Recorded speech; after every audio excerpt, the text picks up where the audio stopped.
Welcome to Doing Good by Doing Better, the podcast for world shapers, not spectators. I'm Margaret Rogers, CEO of Pariveda, a professional services firm that helps make potential possible for our clients. On this show, I talk with founders, executives, and innovators who share hard lessons, bold ideas, and real strategies for purpose-driven growth. This episode will offer practical insights you can use this week to solve forward. Because at Pariveda, we know that doing good only endures when we keep learning how to do better.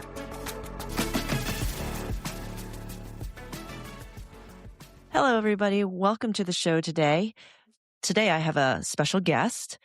Our founder, Bruce Ballengee, founder of Pariveda Solutions, joined me today to talk a little bit more about jobs and job seekers and really have this particular show dedicated to college students. And Bruce, one of the things that happened was I was with a group of women that I was networking with, and one of them said, "Hey, you guys do artificial intelligence. One of the things that you should do is talk to students about what's going on in the job market because they're really anxious. The job market isn't easy. They're reading a lot of different things. I mean, there's so many opinions going on in the job market right now about the job market, and especially in the world of Gen AI, how Gen AI is going to disrupt all of professional services, how Gen AI is going to disrupt accounting and finance and these types of tasks that used to lead to a steady job if you went to college, and now it's completely going away." And so she said, "I have kids in college, and it would be great to hear from people who are actually reading about this a lot, researching it a lot, actually using it and using it for their clients and in the work already. What's hype? What's not? What would I even tell my child on how to move forward?" And even some of the folks that have children that are up and coming, is college even worth it anymore? I thought we'd come together and talk a little bit more about that. I mean, are you hearing a lot of this from your friends also? Well, I mean, not so much because my friends are older, so we're talking grandkids. And they don't get screen time. So I guess that's a concern about AI. That's right. Even more extreme concern. You and I talked about, I mean, even in HBR, you could, for every article that you find about, hey, entry-level jobs are still really important, you'll also find an article that says, hey, some things are going to happen and things are really in jeopardy. And people can't help but wonder about what's going on based on the news. So I thought maybe we could share a little bit of our thinking about the news itself and what people are saying, especially in the layoffs. You know, if I were a college student, didn't know any better, and I saw the recent job reports, of course, which was less, like I think it was at 92,000 jobs were added, which is the lowest in quite a while. And I would say, oh, yeah, this is because Gen AI is eliminating jobs. And a lot of companies are actually saying that. Mhm. So what do you think about that? Well, I think some companies are saying it as cover for two things. One, it's just a lot less embarrassing than saying we screwed up, we overhired, we're paying too much money, we can't lower salaries. And the easiest thing we can do is to let people go and then hire back people at lower salaries. I mean, it's interesting that at Facebook, I guess it's now called Meta, last year they actually fired people and then offered them a job back at 20% less pay. Like Amazon has had to admit to, hey, we're trying to spend so many billions of dollars on capital spending to try to build these AI data centers that we are at risk of being able to make our debt payments. And so the easiest thing we can do is lay off people to free up millions and millions of dollars, really in terms of $1 billion, to fund our debt so that our stock doesn't get hammered, so that our debt isn't outrageously expensive. And Atlassian, just this week, was very deliberate about that. They actually said, we are laying off people, I think 1,600 people, in order to afford the investment that we need to make in AI. So it's not that the jobs are being replaced by AI. It's that people want to spend money on AI and they don't have it unless they fire people. So it's a little bit different. Now, there might be some CEO betting on well, eventually, it'll all work out and I won't need these people. But so far, in like say an area like computer programming, which is one of the more advanced areas of using Gen AI to do work, the best studies that aren't just anecdotal and hoo-ha stuff generally say they're saving about 4 hours a week a person. So that's not going to eliminate their job. It will change the job. Yeah, I would definitely agree with that. I think some of the things, some nature and some parts of work is really going to change because you can be augmented more by Gen AI rather than being completely replaced. In some of our clients, what we're seeing today is that they're able to expand without adding headcount. Because at this point, especially in industries where it's highly regulated, where risk is really high, such as in healthcare, they of course want the human in the loop. And I think it was just this week, I sent you that link about Amazon and its outages, or it was Mhm. losing orders because of some loophole. And part of that was through the amount of code that they're generating, because they are doing a lot of code generation with their own proprietary platform. And then they also, part of it was process problems where they didn't have all the controls in place before that code was released. But they said that what was interesting is they were seeing more and more of those issues Mhm. since they've been going more full hog in the end of last year. Yeah. That incident in December where an agentic AI crashed about 10% of their server, which they for a long time denied was done. They said it was a human error because they couldn't figure out how to put guardrails in place so that the agent didn't crash 10% of their net worth. The technology is not ready for prime time, in my opinion, at the agent level. There's lots of good things you can do with it as an individual, automating simple, redundant tasks. It's very good at that. I think if you become really proficient with it, you can get some interesting things from a research perspective. I mean, I find it personally very, very useful, but I don't think it's threatening anybody with anything except if it's misused, someone's going to get fired.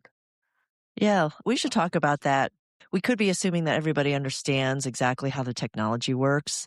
And I think for folks that aren't technical, they may not realize what's actually happening underneath the hood.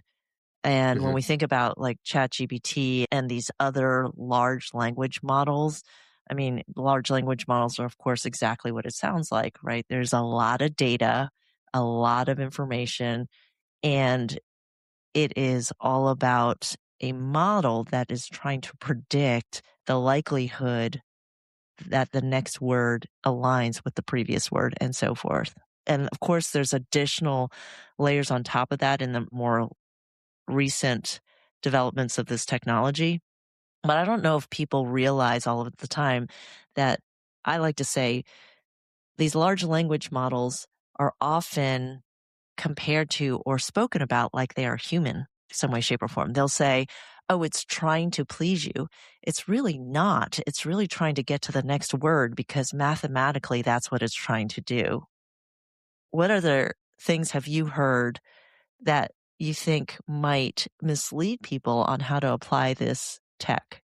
I think that it's humanly intelligent is the big elephant in the room that really certainly drives a lot of bad strategic decisions. For the individual human, I think it's that it has this chatty, natural language interface. And so interacting with it, which is part of a Turing test. And so it's interesting to know, hey, the first chatbot was actually a pre-AI, or it was written without AI. It was called Lisa, and it was like 1967.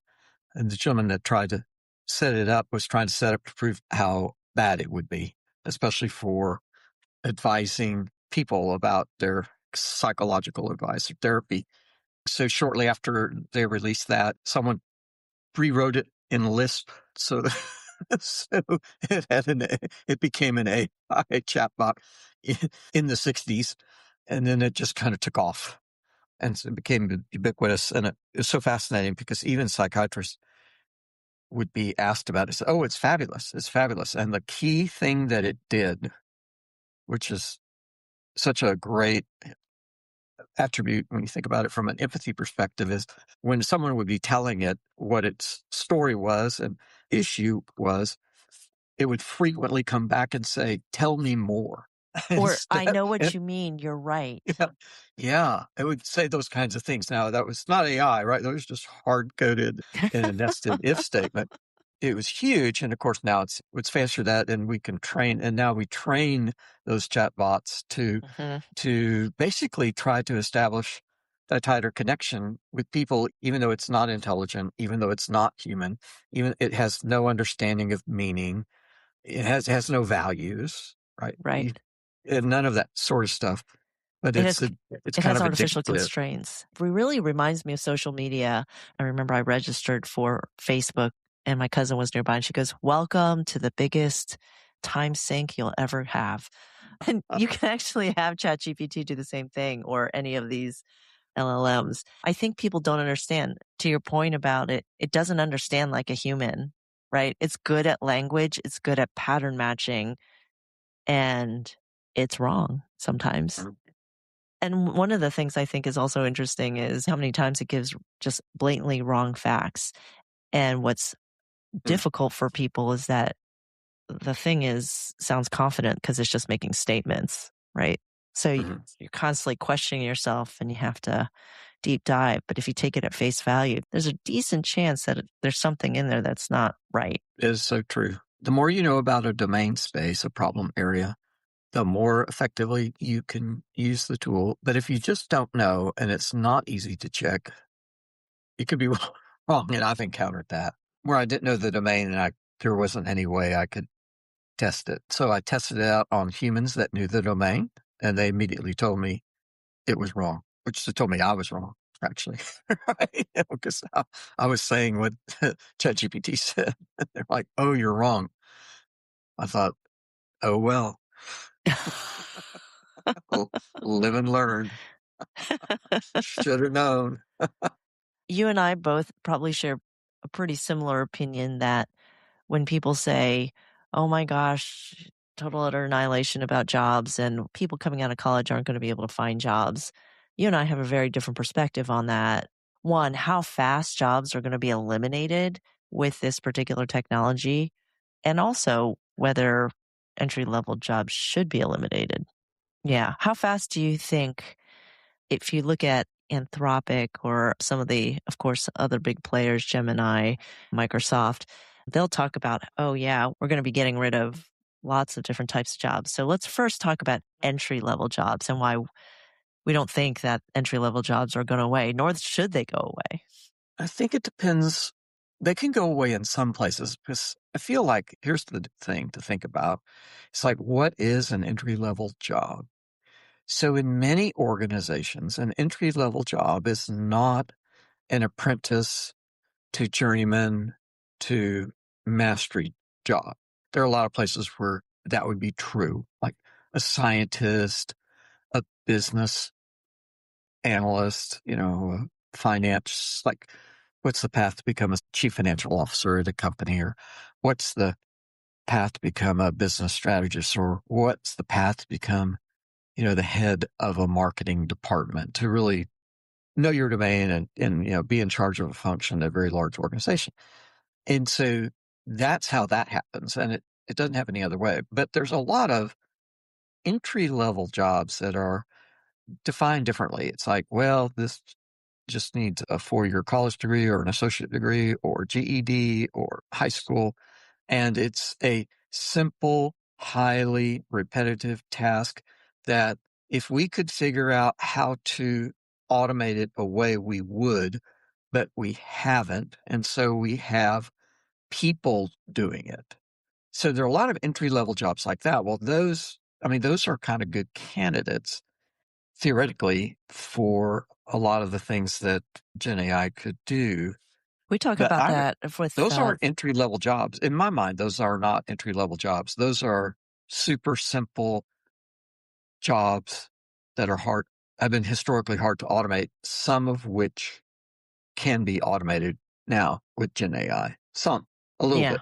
When I think about entry level jobs, in our world, of course, in consulting, you are either starting to do analysis or you are doing coding or you might be doing documentation for requirements or building some front end creative, or there's lots of things that very similar to what you said, like how an electrician goes through the process. We just don't say that in the professional world of apprenticeship, hands-on training, licensing, certification to become what is it, a master electrician or a journeyman to a master Mhm. electrician. One of the things I think about, if I were to take it, I agree with you in that there are certain roles that where I believe the nature of work will change, because things like an entry level role at some point was probably taking handwritten forms and doing data entry, and technology can completely eliminate that job. There's a lot of questions about how much right now that call center side is really getting pushed. Like how many people can we really eliminate through the front facing, Mhm. easy black and white kind of answers through call centers. In fact, because I missed my flight was canceled, I had to be talking to one of Yeah. those Yeah. yesterday, and it wasn't right all the time. I mean, it was Mhm. definitely having a difficult time with my situation. So one of the things that you've talked about before also is that you really have to redesign roles to pair up with AI and think about it differently. And I also think the dynamic of in our world, actually in any organization where you're going to work in teams and have people in an organization that's eventually going to lead that company, that you do create these big gaps, right? In leadership, if you say, well, we're not going to have any more entry level people because you Mhm. atrophy something. Absolutely. If it's not something that is apprentice like, it's just some simple road task being done over and over again. We don't give apprentices those tasks because, wow, that's the cheapest, most efficient way of doing those tasks. It's a way of providing them learning. We generally automate, and we've been automating them since the 60s. The difference between what you could do in 21 that you could then start to do in 22 because there was an LLM with a chatty user interface is that what everything before was deterministic. So if you could define the rule specifically, then you could code it, you could program it, you could automate it. And it went a little bit further because there are types of AI like fuzzy logic systems that we find in thermostats, for example. Uh, And you could give it rules that would basically define an acceptable space, rules that would create, say, lines in a graph. And so there'd be, think about the shaded area in between the lines, right? It's like, that's a good place. The temperature's not too hot and it's not too cold. Humidity's not too moist and it's not too dry. That kind of thing like that. It's called fuzzy logic. It's an extension of deterministic logic. So what Gen AI did is it said, hey, we're just going to do Bayesian probability. We're just going to guess what the most likely thing that could be right is, and we're going to do that. And so there are some edge cases where you could say, well, we can automate a little bit more because there are some times where that's kind of okay. Like it doesn't matter that much if it's horribly off. So this better not be prescribing a medicine. It better not be diagnosing diagnosing. a Yeah. disease. The thing that's exciting about Gen AI is, oh, hey, I was doing this task, this relatively simple, repetitive task, and I never thought it would be so hard to automate, or I just didn't think I could automate it. But look what Gen AI could do. It kind of automates it pretty well. And I could check it now and it's it's saving me an hour here, an hour there. It's saving me 4 hours a week. I mean, it's great stuff. Yeah, there's, one of the use cases that we use internally, of course, is scheduling interviews. So when we go interview candidates now, we're actually using AI to go figure out how to do the scheduling. Whereas before, you would have somebody opening up people's calendars, trying to find an empty slot and things like that. and it's going to try to maximize the calendar in the best way that it can. And then there is a human that goes back in and tweaks it if need be. But for the most part, that's a great example of something that wasn't necessarily skill building. I don't think people want to say, I'm really good at optimizing calendars on their resume, but it's such a great candidate.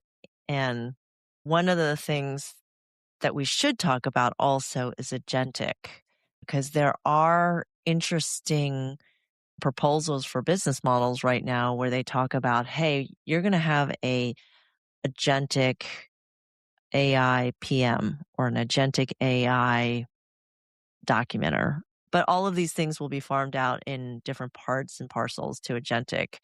And some of the folks have hypothesized that you would have a project manager that had a team of agentic agents that were doing work.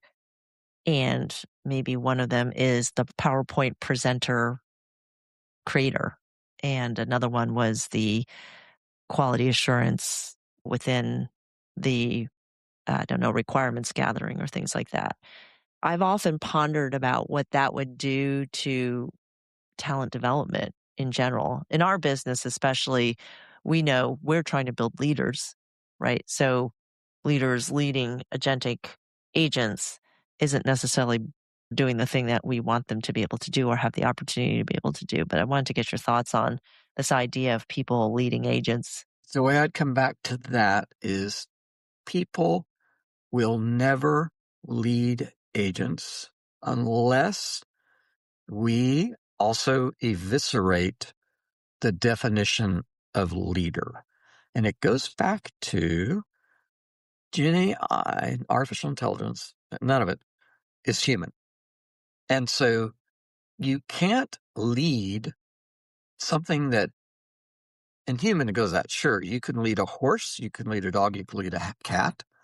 That's the problem when people talk about this leading thing. It goes right to the core assumption that artificial intelligence is human, or it's going to be better, and we're going to get to general artificial intelligence.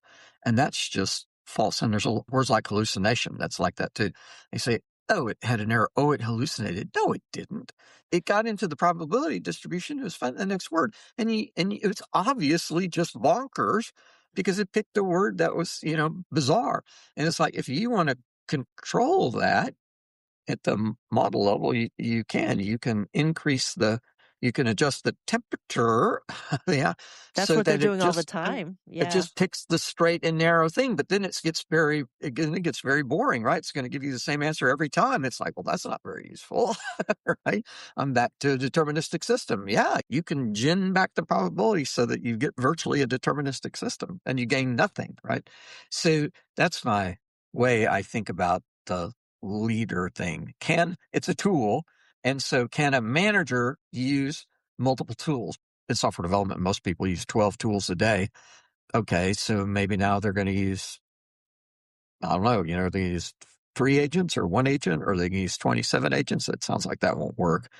Sounds like, we need to have agents be tools of tools. But then, so someone's using a tool, right? It is a tool. It's a tool. It's just a tool. It's just an information technology tool, right? It's just an IT tool. In our world, because we have the benefit of being able to see a lot of different industries and how people are using it. I mean, there are a lot of industries that are looking at agents to see what can be automated in a more intelligent way. It really is more like business process automation in many ways, but on steroids, right? Being able to do a lot more without having to blatantly put out the rules that you wanted to. But we're still seeing a lot of experimentation happening, right? I think people are a little gun shy. I mean, it really follows the pattern of other disruptive types of technologies where people are trying to figure out how much to go in. Do you want to be a fast follower, or do you want to be out in front? And of course, the big Magnificent Seven, they're going to be out in front because they need to be. And then the rest of the companies are trying to figure out, where do I put my eggs? The test and try reality of what's happening in our industry, of course, is not every single use case is working out the way that they would imagine it to be. And while there might be value, sometimes they're not sure exactly how to scale that value. It might just be very specific. And of course, that risk factor comes into play that we talked about before. So I think some of that also slows down that progress is the risk factor.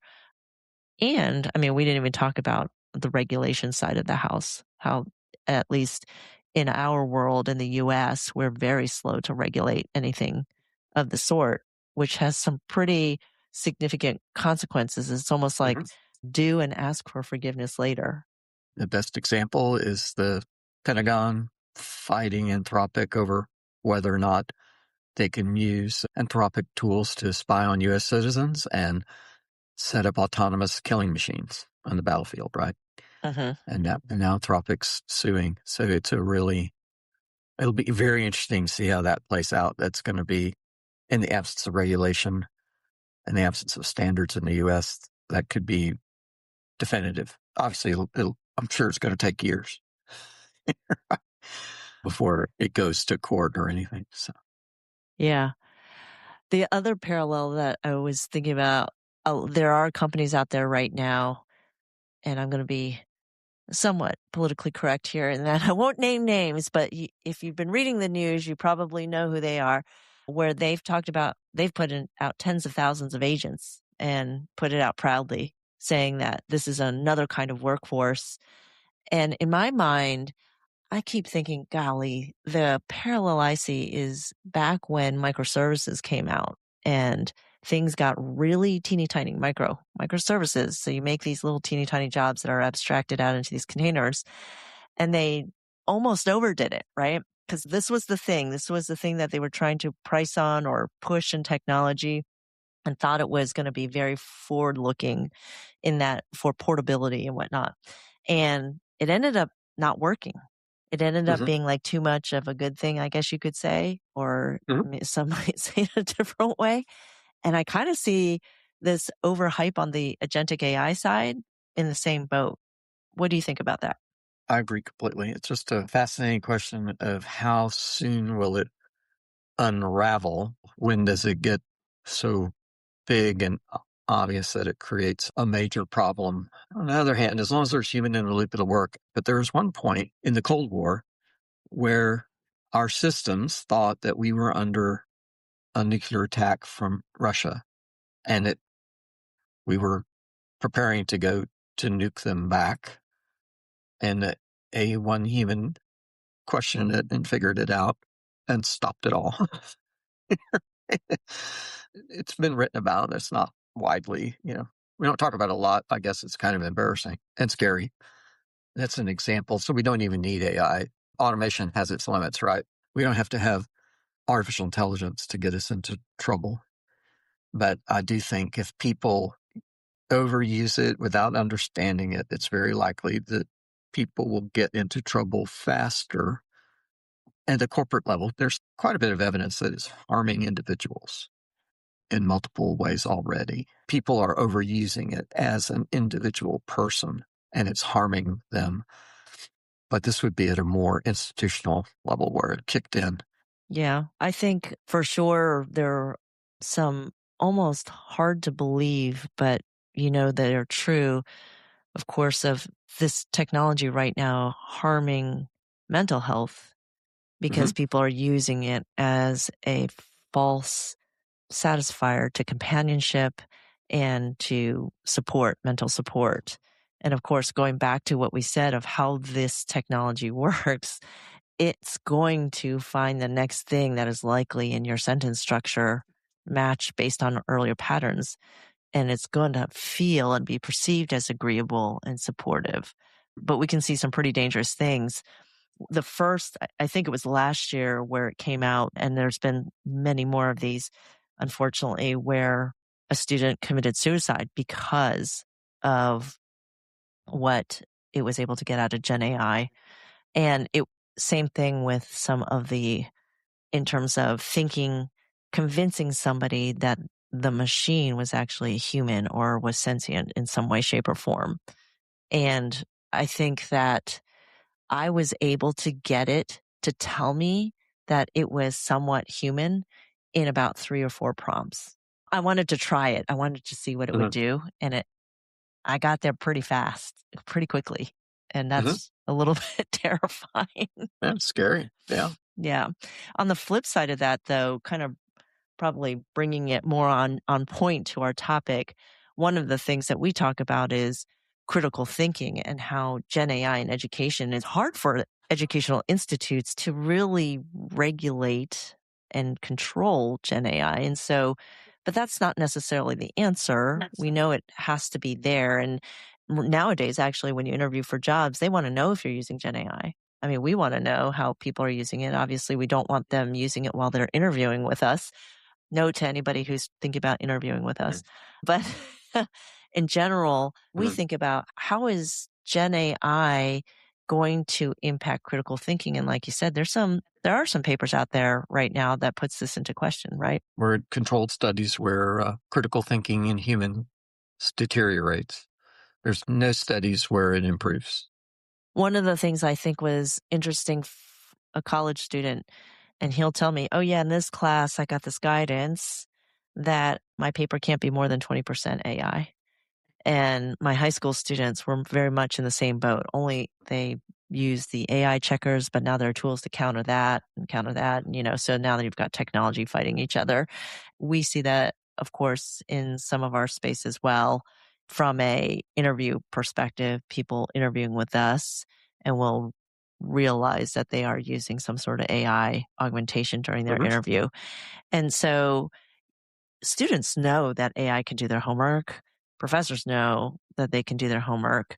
But like to your point, it does damage critical thinking because you're not building those connectors. You're not building that. Let's first talk about this idea of what do entry level jobs still need to be or still need to be able to provide in order to build upon skills such that you can augment yourself with AI? What are the skills that somebody needs in order to augment themselves well with AI? I think critical thinking would be really high on the list. Empathy would be very high on the list. Some people, depending on the job, one of those might be more important than another. Critical thinking can get oversimplified. Things like empathy can get oversimplified, but doesn't seem to get rapidly oversimplified. When I think about critical thinking, we need to break that down. So there's framing of a problem, there's understanding causality, there's understanding the domain space, there's testing hypotheses as to what's going on in the system, and then testing hypotheses about how, where the leverage is and how one might solve those problems. And so all that, so that's a big explosion of what critical thinking is. I mean, a Gen AI tool can help someone a lot with each of those steps, but it's a discrete prompt engineering for the person in each of those things to explore. That makes it faster than, say, going onto the internet and sorting through all the sponsored ad links and all that kind of stuff. I know it's getting longer. Try to find, and then you can't find it. What you're looking for is kind of obscure, and that is something that Gen AI can do. It can find the obscure. There was one of those classic math problems that was unsolvable. They said was recently solved by Gen AI, and they researched it and they found out, oh, yeah, a long time ago, someone published a paper in German that was pretty much the solution. And so, hey, Gen AI had read that paper. Right? Good job, Gen AI. Good job, Gen AI. But that's the kind of thing. I mean, if you're not a German speaker and a reader and you're not really deeply invested in the domain of, German mathematical publications, maybe it was probably, I'm sure it was pre-internet, right? So someone had to go find it. I'm sure the copyright had expired and they, scanned it in and all the blah, blah, blah, blah, blah. It may have taken a long time to do that. I mean, that's pretty powerful. And I do think there's lots of ways that students should think about their going through school as it's a job. Mm-hmm. It's not something else. It's a job, and think about how they should use Gen AI on the job, which means at school, right? In the classroom for their homework, so that they are preparing themselves to use Gen AI effectively when they enter the workforce, Mm-hmm. which will be another job. Yeah, I think what good looks like in terms of using AI is really important to understand because as a student, you could actually, as any job, not just students, you could easily rob yourself of any further development if you rely so heavily on AI. Even if you took all the very embarrassing public mistakes that have happened in industry where people didn't do that and they just kind of took the output and put it out there for real. You think about what we want. We want really curious people who are naturally curious and willing to go do some of the hard work to learn and to read and pull that information in. And like you talked about framing, I think people almost oversimplify framing as, well, the problem is what you see. And sometimes that framing is the problem you don't naturally see. Yeah. Right. Yeah. So when we talk about for students, what kind of advice would you have in use case scenarios that are good for their development and how they use Gen AI in their jobs/studies, and what are not so great scenarios? This come at maybe a couple different ways. So one way to think about, so from a Gen AI perspective, should I as a student become good at? And I think it's pretty straightforward for most students and for most people who aren't students, but are in a different job. It is to become very proficient with prompt engineering. In other words, what you ask, right? What you put in, and varying degrees of sophistication. Now, the difference between a good prompt and a great prompt could be a 10% difference. 10% is, people don't, 10% doesn't sound like much. 10% is huge.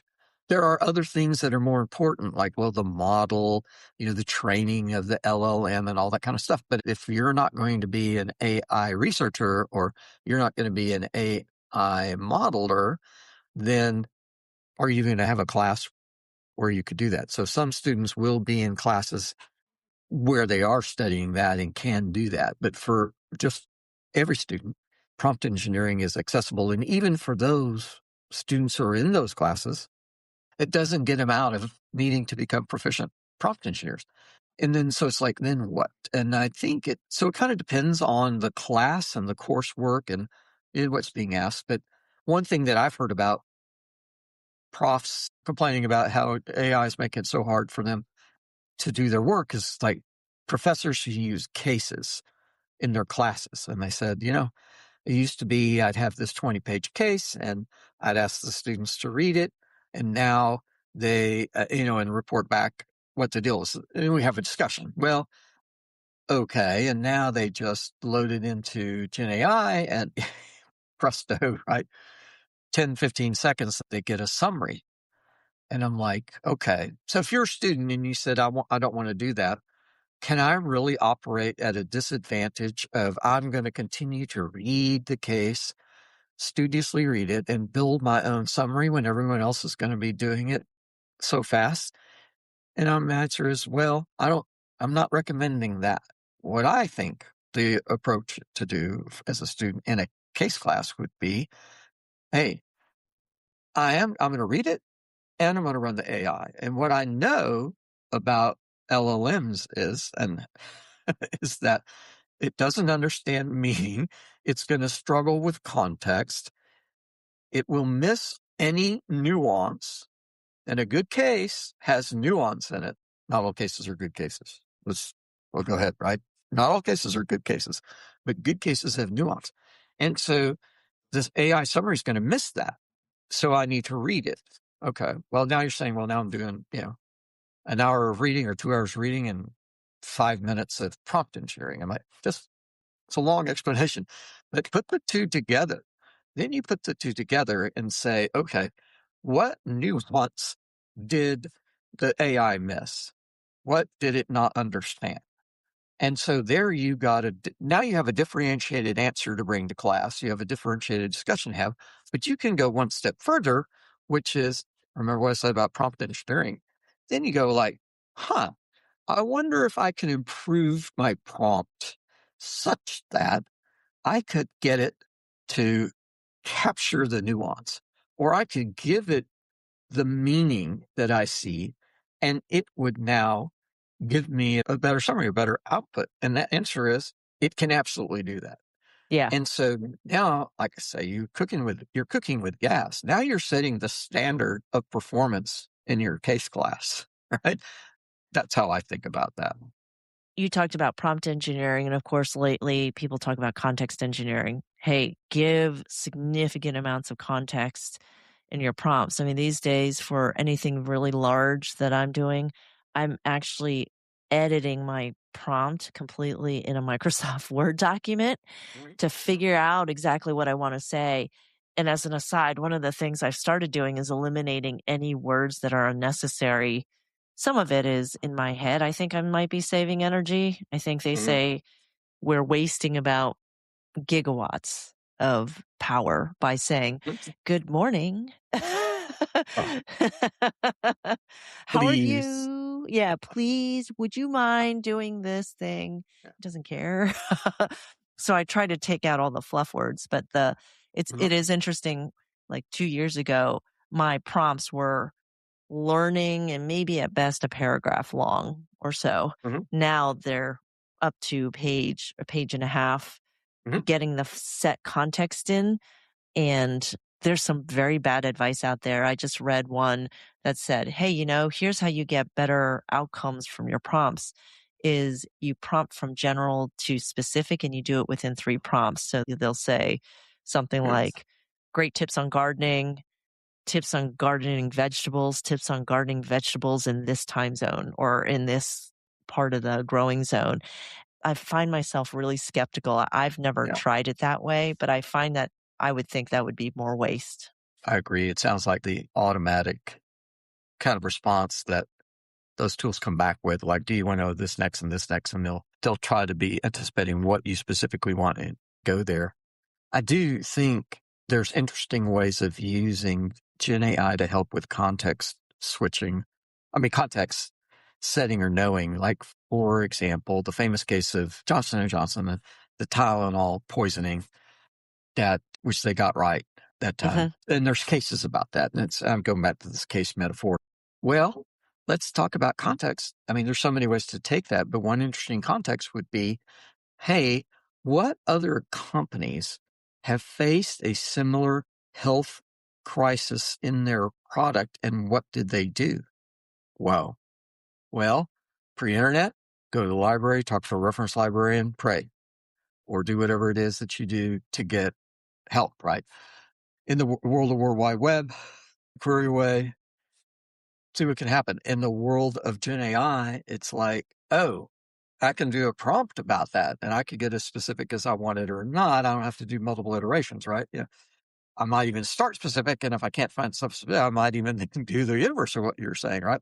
I might then expand it to get to the nearest kind of context that would provide me with an incredible amount of information. I might use it to redefine the context for my prompt, right, for Gen AI, but it would be so helpful for me to understand the context in a domain that I probably don't know a lot about. Like, it's probably not a class of, hey, we're studying product health, whatever health disasters caused by consumer products. And we're 2/3 through the semester and now we're doing the J&J case, right? Probably not. So it's all, like say, tabula rasa. It's a blank slate. Yeah. I also have used it to look at my prompts. It's kind of this circular dependent like output that's happening back and forth where I might be setting up this context and then say, what am I missing? And sometimes you'll find something that's kind of an interesting direction when you're by yourself and you don't have another person with you to think. You can get a decent amount of thinking, stimulating your own thinking like going back and forth on the AI prompting too. I think what we're trying to say is at the end of the day, good use is how it enhances your critical thinking, your ability to Mhm. be able to explore problems and challenge yourself or challenge what you read through Mhm. that curiosity. So I think there's Mhm. this element of curiosity that has to happen. I mean, taking it to the other extreme, of course, with not good ways of using AI, we've kind of touched on through areas like don't cut and paste it out, right? Like, Mhm. don't take everything at face value, assuming Mhm. that it's true or utilizing it in a way that probably doesn't make sense. There are still things that's not very good. It still has sometimes challenges with things beyond simple math. It has challenges with certain types of generating of imagery or things like that. So, and of course, leveraging which platform, each platform has its own strengths of which you might want to use different ones depending on the kind of Mhm. context a student might be using. I would love to talk about what happens in an interview these days a little bit. Maybe you can ask me some questions if you're wondering. I know you're pretty involved, but yours right now are all in person or quite a. Oh, actually, that's not true. You're doing some Mhm. online too. About 50-50. Yeah. Yeah. So for us, we always have an in-person component to our interviews, but since COVID, we've been doing more and more of the initial screenings more online through Zoom meetings. And there are interesting areas that's dynamics that are happening right now. The Atlantic had a funny article that talked about AI versus AI, right? Industry started using AI to help filter all the resumes. And that was probably less of a problem in certain cases. But now, where people feel like there's a lot of job scarcity, you're getting more applicants per opening. And so Mhm. you've got the recruiting team that is using some filtering and capability or knockout ways to winnow down the pool that they can get to the human side. And of course, you've got students or job seekers that are using Gen AI to generate so many different types of resumes to help Mhm. get through the door. We're definitely seeing that quite a bit. And where do you think that's going to go? I honestly don't have much of an idea. It's not that hard to make a resume that doesn't look like it's from AI. Other things are so obviously AI that, it's pretty clear. And then there's things that are like, well, it's incredibly hard to tell the difference between something that's AI or not. But it seems like a resume. It's pretty straightforward. It's just words. It's a strength of AI. Can you really identify particular word choices and things like that? Yeah, there's some of that, but you can run a tool to tell you, oh, this looks like it was AI generated. But if someone just spends a few minutes reviewing a custom resume that's targeted for a job description that's going to a particular company, and they did a nice job on their prompt and they just, I don't know, spend 20 minutes, maybe 10 minutes tweaking it, how would you know? I'm also not sure it's a problem. Yeah, I was gonna actually try to be That's a the little other thing. provocative, but then you went Yeah. there. Thanks, Right. thanks, Bruce. But my thinking was, at the resume level, I'm not sure I mind because this has always been a problem even without Gen AI. When you're job seeking, you're trying to be noticed in some way, shape, or form. And of course, before Gen AI, it was all about keyword matching. Like, what is the percentage of Mhm. keywords that you match up? Don't send in a resume without looking at the job description, grabbing their keywords and sticking it in. Mhm. And so I don't think people would feel impressed if somebody walked in with a handwritten resume and we would be like, why didn't you send this in digitally? Right. So that part of the interview, I think Mhm. job searching, I don't feel quite as disturbed by. Where I do get disturbed is hearing about folks that are using AI listeners on an interview Mhm. and trying to have the AI prompt them back about the answers. Because to me, that's not interviewing the person. Mhm. Would you agree Yeah. with that? Oh, I'd agree with that. Right. Where you're being coached, like Soto voice, like the earbud, and it's telling them, say this, say this. Yeah. Yeah. That's what you're being asked. I would hate to have to waste some questions on burning people with questions that are designed to make the AI screw up. That's probably what I would do. I would do. Yeah. Actually, in some cases, it is not too difficult to be able to suss a little bit of that out. Really, where it hits the road is when they come in person, Mm. because the experience ends up being really different from when they're online presence through the Zoom meetings or through the video conferencing to the in-person experience, because now you can't really augment yourself in any sort of obvious or inconspicuous way, right? Mhm. And it's just a very different experience. Let's talk about some additional skills. So we talked a lot about Gen AI, hey, feeding the critical thinking, but there's another trend that's coming out where you see a lot of articles talking about additional types of skills. And really what we're talking about are soft skills. I know I have some pretty strong opinions about soft skills and what's important. And we kind of hinted at it when we were talking about teams and people leading people versus agents. Give me your top 3 soft skills that every employee or employer should look for. I think critical thinking is a soft skill, and the empathy, I would have those two. There's a one that's a soft skill that may be transcendent, which to some extent, which is be a courageous learner. In other words, don't be afraid to learn. Don't run away from what you don't know. Get into it. Be honest with yourself. Usually you can be honest with the people around you about what you don't know, and it can be highly, highly effective. And so I call that like courageous learning. Just a little bit of an anecdote. So in the last century, I had my own consulting company, and I would do management consulting and go into industries that I hadn't that much experience with, being brought in by a senior executive that had helped solve problems for them before. Right? I knew I've got a problem. Bruce, can you help me solve this problem? And I'd be in there with their people that reported to them. And one of my most frequent things I'd say is to them, especially early on a project, is, hey, I don't know anything. You guys know everything. You are living this every day.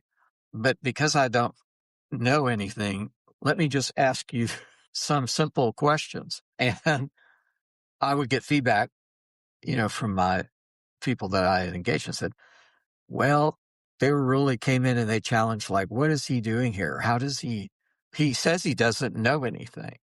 But they weren't worried about it. These are people that knew me. But within a few weeks, they would touch base again.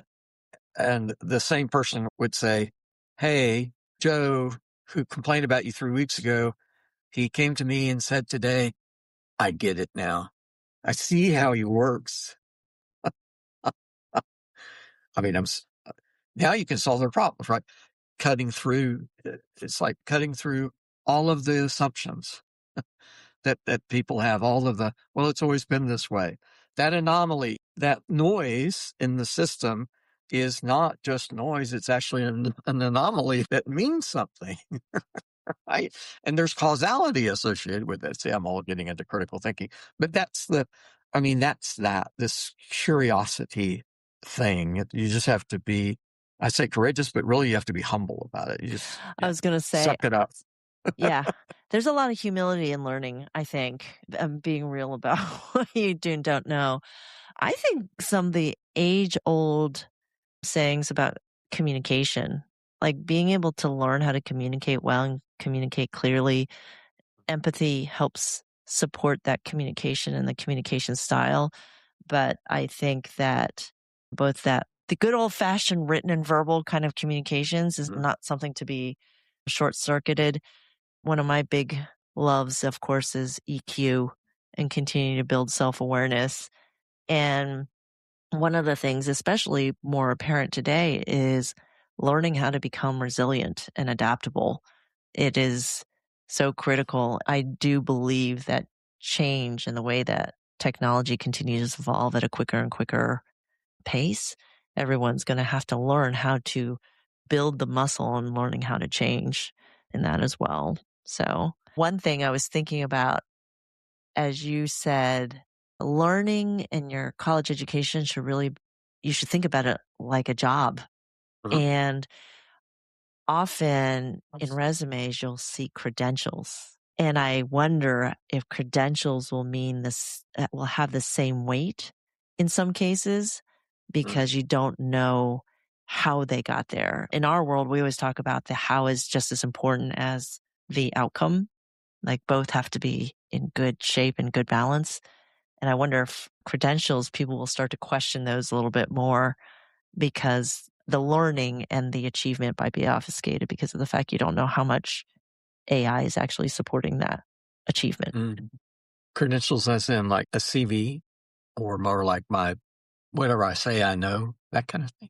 More Uh, like, yeah, like things that people have achieved, right? mm. Oh, okay. So the more experienced the later one is in one career, the less it's an individual thing and more of a team thing, Mhm. whether one is the leader of the team or not. And if one's the leader, then it is your team. It's not you that made you successful. Now, you may have helped your team be successful, but it's your team that achieved it, right? Because there's roles where I think people may think they're solo. Like I've experienced dealing with doctors, and a lot of them think they're solo. They used to, the older ones, they've now been trained differently in med school, right? And they know they're part of a team. It's much better medicine. If they said, I'm a surgeon and I've done this many surgeries, okay, yeah. If I did them with a robot, which is not AI, that would still be relevant to use the Da Vinci robot machine to do a surgery. So I don't know how much it really changes that, I depended on Gen AI, right? I depended on a tool. That would be important. But if the tool could do my job, which I don't believe it can, then I, as hiring manager, I would know that. I'm hiring someone to do a job that's done almost all by tools, and they're just a tool jockey, right? And so I'm going to interview. That's what the job is. The job is really, the human part is to be a tool jockey. I'm going to interview them to be a tool jockey. The tools are what made it possible to do what they did. I don't know that it fundamentally changes anything. There's no deception, I guess. Now, someone could be confused and someone could be deceived, but I don't know that it naturally proceeds Mm, that way, right? yeah, yeah. It could accelerate the number of achievements, or I always think about, does it create more opportunity for people who are entering the workforce today to see a larger variety potentially, or have more at bats? Like in our world, of course, we work project to project. And if projects are accelerated in some way, shape, or form, would they have more at bats than what you and I had when we were working at that entry level?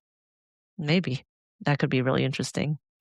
All right, let's talk about. I know when I was testing out this particular show with some folks in academia, they said, hey, there are a lot of shows that talk about what we talk about at some level in some way, shape, or form, but really advising students on what they can do now to prepare for the workforce was made people light up. They said, oh, I think students definitely want to hear about that. And I think we've Mm-hmm. peppered some of this in throughout the show, and they could probably extrapolate it, but let's get really explicit.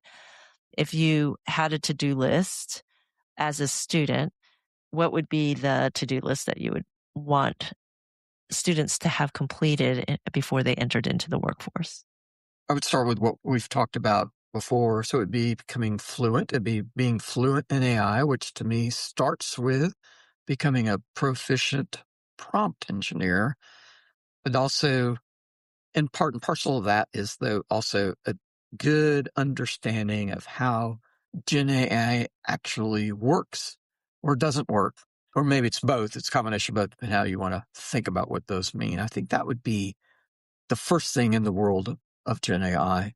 And that would then set up other things, because where it didn't work or what it didn't do things, those would be things that I would say, oh, I need to work on that, because that's the human space. And so I need to get better at those human things in that human space.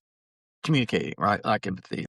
I also liked what was said earlier about experimenting. I think for Mhm. me and how I've been able to learn what makes sense in the context engineer or the prompt engineering Mhm. is trying it different ways, like taking an hour here or there and saying, well, what if I had asked it this way?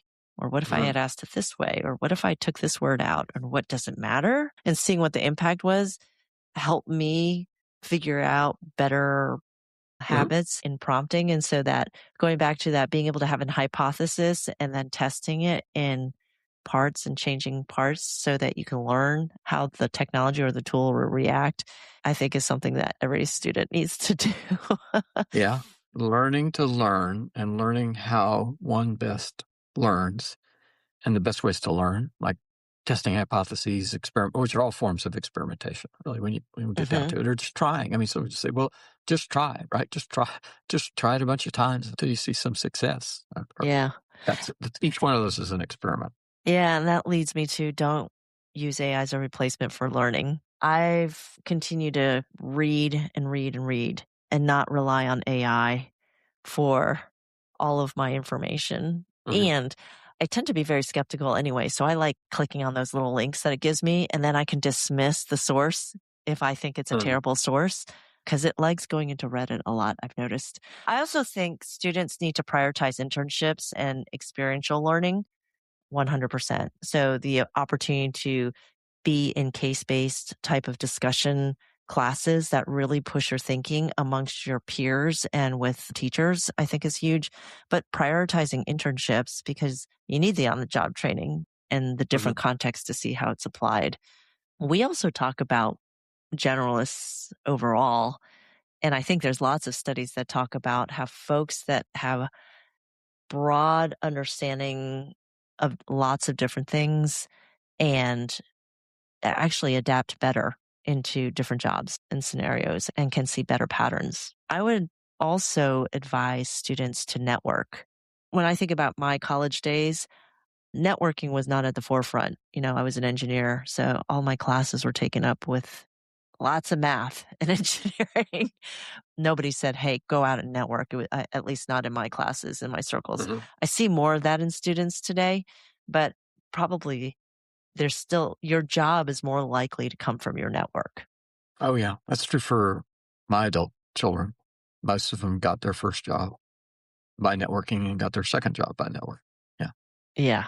All you folks, all you students out there, make sure you learn how to use AI, prioritize internships, learn to network. People are going to want to work with people. They want to know who you are. Let's see. I think we covered everything. What's one last piece of advice that we haven't talked about that you want to give to the students out there? Oh, my. Well, maybe in this current market where it's so hard because people aren't hiring, and then the last people that they're going to hire are for entry-level inexperienced, it's really inexperienced people, right? They don't want to hire inexperienced people because people hire on resumes. And I would say, so do not be discouraged. 1. 2, keep looking. 3, find other ways to work. So that might be volunteering, right? Go find an organization that you're passionate about and volunteer. There's an excellent chance that will establish a network and that you will actually get a good job offer, not necessarily at the not-for-profit, but perhaps at a board member's company, right? Just leave it at that, right? It's that thing. Yeah, I like that a lot. Thanks for listening to Doing Good by Doing Better. I'm Margaret Rogers, CEO of Pariveda, and I hope this conversation offered you a new way to take your ideas to impact. Follow on Apple or Spotify and join us every other week as we keep learning how to do good by doing better.